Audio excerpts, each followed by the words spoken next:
టాటరా classic రెటినాలకు world class treatment ఇప్పుడు మన భీరంగూడలో American laser eye hospitals.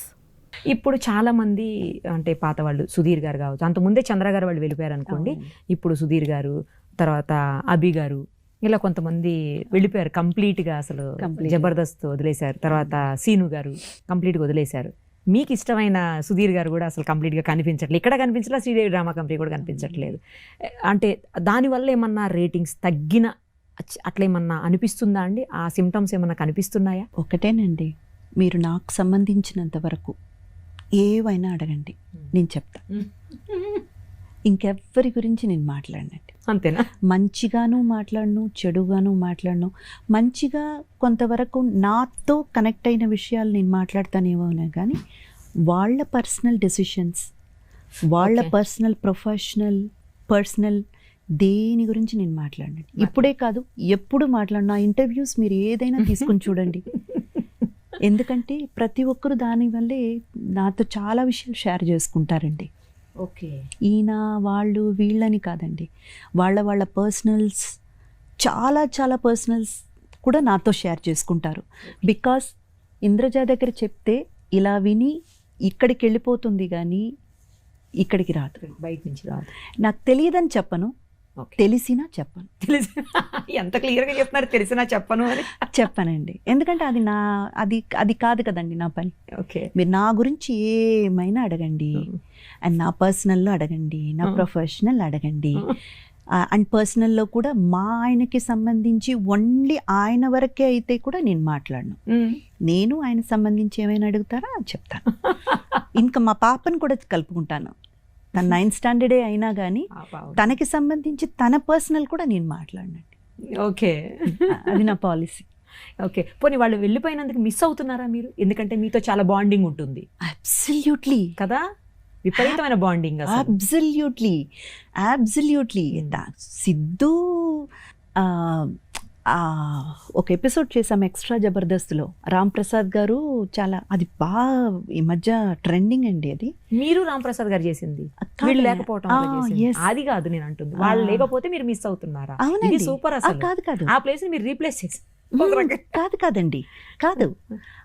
దాని మీద ఒక స్కిట్ చేశారు ఎక్స్ట్రా జబర్దస్త్లో. ఓకే, ఆయన లేకపోవడం వల్ల రామ్ ప్రసాద్ గారు ఎలా ఒంటరివాడైపోయాడన్న దాని మీద ఒక స్కిట్ చేశారు. అప్పుడు ఆయన కెవ్వు కార్తిక్ అనే పర్సన్ ఇట్లా అలా స్పెక్స్ తీసుకుని ఇట్లా పెట్టుకున్న, ఐ వాజ్ లైక్, నాకు ఇంకా ఆపుకోలేకపోయాను. నేను ఏడిపోయితే నాకు నిజంగా అండి, నాకు అలా అంత ఎమోషనల్ అయ్యే పర్సన్, చాలా ఎక్కువ చూపించే పర్సన్ కాదు, అవుతాను బట్ అది పబ్లిక్లో అంత చూపించే పర్సన్ అయితే కాదు. కొంచెం అరే అందరు చూస్తున్నారన్న ఫీల్ ఉంటుంది, కానీ అప్పుడైతే మాత్రం తట్టుకోలేకపోయాను నేను. అది ఎంత మిస్ అయ్యారు, అక్కడే చూపించేశానని ఇండైరెక్ట్గా చెప్పారు. ఇప్పుడు నాకు సిద్ధు అంటే చాలా మిస్ అయ్యాను. అంటే తను అట్లా పిలుస్తారా మీరు? సిద్ధు అని. సో సుధీర్ని. అదే నాకు అర్థం కాలేదు ఫస్ట్, తర్వాత ఇప్పుడు అర్థమైంది.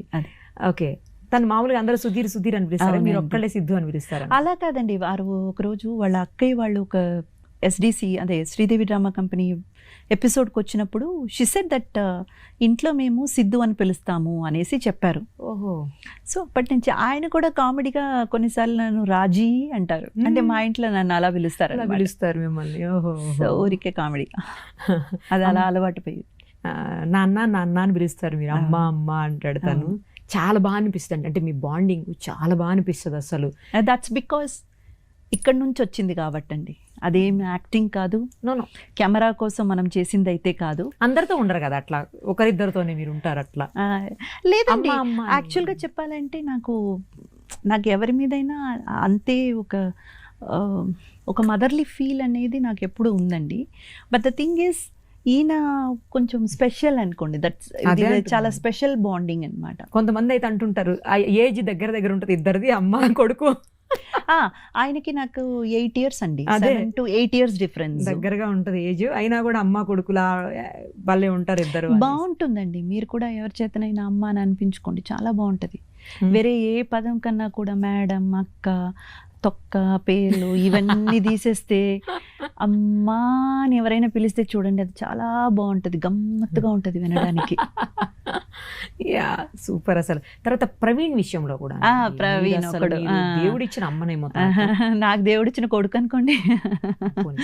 అంతే కదండి, చిన్న పిల్లడు, మంచి చిన్నోళ్ళండి, మంచి బాగా ఏమంటారు, ఒక లోన్లీగా ఫీల్ అయ్యే ఒక పర్సన్. నాకు అమ్మలేదు కదా అన్న లోటు ఎక్కువగా ఫీల్ అయ్యే ఒక పిల్లోడు. అది నాకు చాలా బాధేస్తుంది అనమాట. అలా ఎప్పుడు అనుకోవద్దురా, any time you can call me. మీరిద్దరు కలిసి ఒక స్కిట్, ఒక పాటలో చేశారండి, ఎంత బాగుందో. లేదు, అది స్కిట్టేనా, మదర్స్ డే సెలబ్రేషన్ లో అమ్మకు ప్రేమతో. సో అది చాలా బాగుంటుంది అసలు, అది ఎంత బాగుంటుందో. అది ఈ గుర్తొస్తే. ప్రవీణ్ కూడా అంతే ఎఫెక్షన్ గా ఉంటారు, నాకు కాల్ చేస్తుంటారు, అమ్మాయి ఎలా ఉన్నారు, వచ్చారా, అది ఇదని చెప్తుంటారు. నేను కూడా హైదరాబాద్ వచ్చినప్పుడల్లా కాల్ చేయడం, ఎలా ఉన్నా. గిఫ్ట్ ఇచ్చారంట, పెద్ద గిఫ్ట్ తనకు. పెద్ద గిఫ్ట్ అంతా లేదండి, ఒక వాచ్ ఇచ్చాను అంతే. వాచ్, తర్వాత కార్ కొనుక్కున్నప్పుడు ఆ సిస్టమ్ అండి అంతే, లోపల మనకు టేప్ రికార్డర్ సౌండ్ సిస్టమ్ ఉంటుంది కదా, అది చేయించుకోనా అని చెప్పేసి డబ్బు ఇచ్చాను అంతే. ఏదైనా కూడా అండి, ఇష్టమైన వాళ్ళు ఇస్తే గిఫ్ట్ వేరే ఉంటుంది. సరే, ఇంతకీ మీ పెద్ద కొడుకు ఎప్పుడు పెళ్లి చేయబోతున్నారు చెప్పండి. నేను చెప్పాను కదండి ఇందాకే, ఎవరి పర్సనల్ గురించి నేను. మీ అబ్బాయి పెళ్లి కోసం అడిగితే కూడా పర్సనల్, అది ఆయన పర్సనల్ అండి. రేపు నా కూతురికే నేను అదే చెప్తున్నాను, నీ పెళ్ళికి నాకు చెప్పి పిలవమ్మా అని చెప్తున్నాను. ఇదేంటండి? అవునండి, వాళ్ళే వచ్చి అమ్మ చూసి పెట్టంటే అది వేరండి. ఓకే, లేకపోతే మనం ఇంటర్ఫియర్ అవ్వకూడదు. అంతేలేండి, నెక్స్ట్ జనరేషన్స్ ఎలా ఉంటాయో తెలియదు కదా. మన జనరేషన్కి కూడా అవకాశం ఇచ్చి ఉండాలి, వీళ్ళు ఇవ్వలేదు కాబట్టి మనమే తీసేసుకున్నాం. ఇప్పుడు నెక్స్ట్ జనరేషన్కైనా ముందుగా మనం చెప్పేయాలి, మన మర్యాద మనం కాపాడుకోవడం. మీరు ఛాన్స్ తీసుకున్నారు. మీ ఇద్దరిలో, మీ హస్బెండ్ మీరు ఇద్దరిలో ఎవరు ప్రేమించారు, ఎవరు ప్రేమించాల్సి వచ్చింది? అలాగంతా ఏం లేదండి, ఇద్దరు బాగా అండర్స్టాండ్ చేసుకున్నాము, బాగా 6 years పట్టు బాగా తెలుసు ఇద్దరు. ఓకే. సో ఆయనకి మా ఫ్యామిలీ తెలుసు, ఫ్యామిలీ బ్యాక్గ్రౌండ్ తెలుసు, నా రెస్పాన్సిబిలిటీస్ ఏంటన్నది తెలుసు. ఎందుకంటే ఇద్దరు సిస్టర్స్కి. మీకు అంత ఎక్కువ రెస్పాన్సిబిలిటీస్ ఉన్నాయా? అప్పుడు అన్నీ చేసేసాను కదండి ఇప్పుడు. అదే అప్పట్లో సిస్టర్స్ అన్నీ మీరే. మరి లేకపోతే చదువు మానుకొని ఎందుకు రావాలండి? మనం పని చేస్తేనే ఫ్యామిలీ కొంచెం సెటిల్ చేయగలుగుతామన్న ఒక దాని మీదే కదండి. సో వాళ్ళందరికీ సెటిల్ చేసేది అవన్నీ కూడా ఆయనకి తెలుసు, ఆయన ఇంటికి సంబంధించినంత వరకు కూడా నాకు తెలుసు. సో బేసిక్గా ఇద్దరికి అండర్స్టాండింగ్ ఉంది కాబట్టి ఇంకా నీకు ఎవరు దొరకరు, నాకెవరు దొరకరు, రా ఇద్దరు చేసుకున్నా. ఇంకా చెప్పారండి అసలు, సూపర్. మీరు అంతే కదండి, సార్ చూడాలి, బాగుంటుంది ఎట్లా చెప్తారు. అంతే కదండి, సూపర్. అసలు ఎక్కడ పరిచయం ఇద్దరికి? అది కామన్ ఫ్రెండ్స్ అండి, కామన్ ఫ్రెండ్స్ తో మేము కూడా కలిసేవాళ్ళం. ఫీల్డ్ కి సంబంధం లేదు కదా? ఉన్నారండి, ఆయన కొన్ని సీరియల్స్ అయితే చేస్తున్నారు తమిళ్లో, ఆ తర్వాత రైటర్ కూడాను, ఒక 2-3 స్క్రిప్ట్స్ అయితే రాసున్నారు, ఆ తర్వాత యాడ్ ఫిల్మ్స్ చేస్తున్నారు. కానీ మెయిన్ అయితే అది కాదండి, మా మావయ్య గారిది బిజినెస్ ఉంది, ఎక్స్పోర్ట్స్. మా బావ ఏమో కాలిఫోర్నియాలో ఉంటారండి, మా ఆయన వాళ్ళ అన్నయ్య గారు కాలిఫోర్నియాలో ఉంటారు. ఆయన అయితే అక్కడ యూరోపియన్ కంట్రీస్ చూసుకుంటారు. మా మావయ్య, మా ఆయన ఇక్కడ ఇంటర్నేషనల్ ఎక్స్పోర్ట్స్ అండి. అయితే ఆ బండిల్స్ అండి, మెటీరియల్ బండిల్స్, అది కార్గో చేయడం, షిప్మెంట్ చేయడం, అవన్నీ ఇక్కడ సౌత్ ఈస్ట్ ఏషియన్ కంట్రీస్ ఈయన మా మావయ్య గారు చూసుకుంటారు. సో ఇది మెయిన్ చేస్తున్నారు, కానీ ఆయనకి అది ప్యాషన్, మంచి ఒక ఇంట్రెస్ట్ కూడా ఉంది. అండ్ సో కానీ మేమిద్దరం ఎప్పుడు కలిసి పని చేయలేదు. అదే అడగబోతున్నా, మేమిద్దరం కలిసి పని చేసి అలా కాదండి, జస్ట్ కామన్ ఫ్రెండ్స్తో అలాగా ఒక ఫ్రెండ్గా పరిచయం అంతే. ఏమైనా మూవీస్ చేస్తున్నారా ఇప్పుడు? ఆఫ్ కోర్స్ అండి, ఒక 2-3 మూవీస్ చేస్తున్నానండి. ఒకటి వచ్చేసి మాచర్ల నియోజకవర్గం అని మన నితిన్ గారు మూవీ, ఆ మూవీ ఒకటి చేస్తున్నాను. ఆ తర్వాత మన లక్కీ మీడియా బెక్కం వేణుగోపాల్ గారిది ఒక మూవీ, తెలంగాణ బ్యాక్గ్రౌండ్లో కంప్లీట్లీ తెలంగాణ స్పీకింగ్ లేడీ, ఒక పటేలమ్మ అని ఒక క్యారెక్టర్, అది చేస్తున్నాను. మొత్తం తెలంగాణ మాట్లాడతారా? లాంగ్వేజ్ అంతా తెలంగాణ అసలు ఫస్ట్ టైం ఏమో. ఫస్ట్ టైం అండి. సో అదొక మూవీ చేస్తున్నాను. ఆ తర్వాత మళ్ళీ ఒక మన కరుణ కుమార్ గారు డైరెక్టర్ ఉన్నారు కదండి, ఆయన పక్కన పేరుగా ఒక గౌతమ్ అనేసి కొత్త డైరెక్టర్ అనమాట. ఓకే. గౌతమ్ కార్తిక్ అని ఇద్దరు డెబ్యూ డైరెక్టర్స్, వాళ్ళతో పాటు ఒక మూవీ అయితే అది నడుస్తుంది. అలాగే ఇంకా కన్నడ కిషోర్ గారితో ఒక మూవీ యాదగిరి గారు డైరెక్షన్లో ఓకే. అది ఒక మూవీ చేశాను. అది అయిపోయింది, ఆల్మోస్ట్ అయిపోయి వచ్చింది. ఇంకా రిలీజ్కి release కూడా సిద్ధం అవుతుందండి. రిలీజ్కి సిద్ధం అవుతుంది. ఇంకొక 2-3 మూవీస్ ఇవన్నీ తెలుగు. అంతా తెలుగే. తమిళ్లో కూడా ఏమన్నా? తమిళ్లో ఒక మూవీ చేస్తున్నానండి. అది జై అని ఒక హీరో ఉన్నారు అక్కడ తమిళ్లో. అది కూడా డెబ్యూ డైరెక్టరే. సో ఆయనది ఒక మూవీ కలెక్టర్ క్యారెక్టర్ అండి. అది అంటే నిజంగానే అలాంటి ఒక కలెక్టరు ఒక విషయంలో ఇన్వాల్వ్ అవ్వడం వల్ల ఆవిడ మిస్సింగ్ కేస్ అండి. ఇప్పటి వరకు ఆవిడ ఉందా చనిపోయిందా అన్న వివరం అయితే తెలియలేదు రియల్గా. బట్ ఈ మూవీలో ఏంటంటే ఆ క్యారెక్టర్ని ఇన్స్పిరేషన్గా తీసుకుని బట్ ఈ క్యారెక్టర్ చనిపోతుంది అనమాట, అంటే చంపేస్తారనమాట. అదేలేండి. అలాంటి ఒక ఇది అనమాట. ఓకే. ఏదైనా డ్రీమ్ రోల్ ఉందా మీకు? చాలా ఉన్నాయండి, ఇంకా చేయాల్సింది చాలా ఉన్నాయి. అంటే ఇంతవరకు అయితే పెద్దగా పర్ఫార్మెన్స్ ఓరియంటెడ్గా పెద్దగా ఏం చేయలేదేమో నాకు అనిపిస్తుంది. సో చాలా రోల్స్ ఉన్నాయి డ్రీమ్ రోల్. తప్పకుండా మీరు అనుకున్నవన్నీ చేయాలి త్వరలోనే. మీకు బాగా ఇష్టమైన హీరో ఎవరు? అందరూ ఇష్టమేనండి నాకు. బికాస్ ఒక్కొక్క మూవీ చూసినప్పుడు ఆ క్యారెక్టర్లో లీనమైపోతాం కదండి. ఇంకా అబ్బా ఈయనే గ్రేట్ అని అనుకుంటాం. మళ్ళీ నెక్స్ట్ మూవీ వచ్చి ఆ మూవీ క్యారెక్టర్లో ఆ హీరోని చూసినప్పుడు అబ్బా ఏం చేశారండి అని అనిపిస్తుంది. ఎంత బాగా చెప్తున్నారు అసలు. లేదండి అదే నిజం. ఎవరిని వీళ్ళు ఇష్టం వీళ్ళు మాత్రమే నేను చూస్తానన్నంత వర్షిప్ అయితే అలా హీరోయిన్స్ పెద్దగా- పట్ల కూడా లేదండి. ఇష్టమైన డైరెక్టర్ పోనీ? అంటే కొంతమంది మూవీస్ మనం ఎక్కడో కనెక్ట్ అయిపోతాం కదండి అవును. బాగా. నాకు ఏంటంటే ప్రతి ఫ్రేమ్ బ్యూటిఫుల్గా చూపించే వాళ్ళంటే నాకు చాలా ఇష్టం అండి. అంటే ఈచ్ అండ్ ఎవ్రీ ఫ్రేమ్ ఒక డ్రాయింగ్ లాగా చూపించే వాళ్ళంటే నాకు చాలా ఇష్టం. సో ఆ విధంగా అయితే సంజయ్ లీలా బన్సాలి.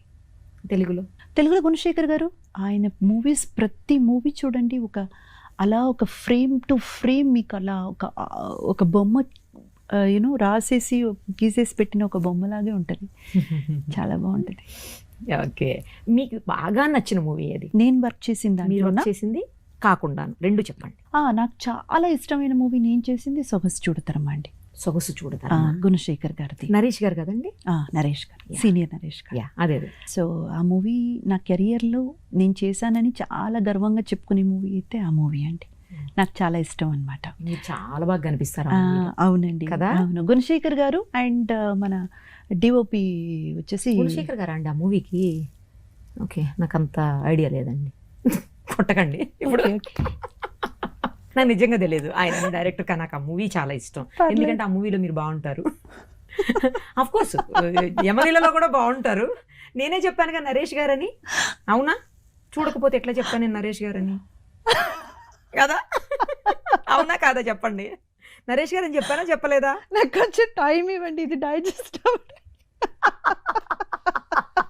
మీరిద్దరు యాక్ట్ చేశారు. ఒక్కటి మాత్రం గుణశేఖర్ గారు వినకూడదు. పాప మనిషి చచ్చిపోతాడు. నేను డైరెక్టర్స్ ఇష్యూలో ఏ మూవీకి ఏ డైరెక్టర్ చాలా పూరండి. నాకు ఇద్దరు తెలుసు, హీరో తెలుసు, హీరోయిన్ తెలుసు, స్టోరీ తెలుసు, అంతే తెలుసు. నాకు నిజంగా ఇష్టమైన మూవీ అండి. ఆ మూవీలో మీరు చాలా బాగుంటారు. ఓకే.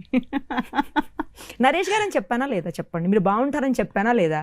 మరి అందులో సాంగ్ కూడా బాగుంటుందండి, సొగసు చూడతరం అనే టైటిల్ సాంగ్ కూడా చాలా ఇష్టం. ఏం చెప్పినా హైలైట్ అది పడిపోయింది. ఇంకేం చెప్పినా మీరు వినరు. నేను వినడం కాదు, ఆయన ఇప్పుడు మీరే ఈ బిట్ కట్ చేసి గుణశేఖర్ గారికి పంపించేలాగున్నారు. లేదండి ఆ తప్పు చేయను.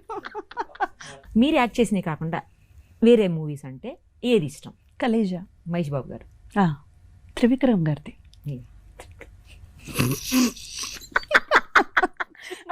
మళ్ళీ మీకు తెలియదేమోనని ముందుగా చెప్పేస్తున్నాను. నాకు అక్కడ మహేష్ బాబు, అనుష్క మాత్రమే తెలుసు. వాళ్ళిద్దరే తెలుసు. కానీ నిజంగా మంచి మూవీ అండి, మంచి కామెడీ మూవీ. మహేష్ బాబు గారి డైలాగ్స్ అన్ని పంచులు ఇమ్మీడియట్గా ఒకదాని తర్వాత ఒకటి టప్ టప్ టప్ టప్ అని వేసేస్తారు ఆయన. అంటే ఆ కాన్సెప్ట్ ఒక ఊరికి సంబంధించిన పిల్లల్ని కాపాడే, వాళ్ళని కాపాడే, అది ఓకే. మీరు చెప్పండి మీకు ఎందుకు నచ్చిందో. ఇప్పుడు దేవుడు అనేవాడు ఎక్కడో బయట లేదు, నువ్వే దేవుడు. నువ్వు మంచి అనుకుంటే నువ్వే దేవుడు, మంచి చెయ్యాలనుకుంటే నువ్వే దేవుడు. దేవుడు అనేది ఎక్కడో బయట వెతకాల్సిన అవసరం లేదనేది చాలా లోపల డీప్గా చూస్తే ఫిలాసాఫికల్గా చాలా డెప్త్ ఉన్న మూవీ అండి అది. బయట అట్లా మీరు చెప్పిన ఈ విషయాలు కనబడతాయి కానీ నిజం అది కాదండి. ఆ మూవీలో మనం అర్థం చేసుకోవాల్సింది ఏంటంటే ప్రతి ఒక్కడు శివుడే. అంటే అనుకోసామి జరుగుతుంది అంటారు కదండి, అవి మన కోసం కాదండి, ఎదుట వ్యక్తి కోసం. కానీ అది కంప్లీట్గా అనుకోవాలి, గట్టిగా అనుకోవాలి, చాలా గట్టిగా అనుకోవాలి, తప్పకుండా జరుగుతుంది. అది చాలా విషయాలు ఉన్నాయిలేండి, బట్ బయట చూస్తే అది ఫ్రాక్షన్స్ అట్లాగే కనబడతాయి. అది ఈ మూవీయే కాదండి, త్రివిక్రమ్ గారిది మీరు ఏ మూవీ తీసుకున్నా లోపల ఆధ్యాత్మిక విషయం ఒకటి ఉంటుందండి. అదే మెయిన్ పాయింట్ అయి ఉంటుంది. ఆయన ఎంత డీప్ థాట్ ఉన్న వ్యక్తి అనేది చాలా తక్కువ మందికి అర్థమవుతుందండి. ఆయన one of the best writers కాదండి, one of the best thought provoking director we have today. Trivikram గారి మూవీలో ప్రతి మూవీలో కూడా అండి ఎక్కడో ఒక చిన్న ఆధ్యాత్మికమైన ఒక పాయింట్ ఉంటుంది, ఒక ఫిలసాఫికల్ థాట్ ఉన్న ఒక పాయింట్ ఉంటుంది, దాని చుట్టే కథ ఉంటుంది. కానీ ఆ కథ చాలా ఎంటర్టైనింగ్గా, చాలా హ్యాపీగా రన్ అవుతూ వెళ్ళిపోతుంది. బట్ నిజం చెప్పాలంటే అండి అది ఎమోషనల్గా చాలా డీప్గా ఏదో ఒక పాయింట్ టచ్ చేస్తూ వెళ్తుంది.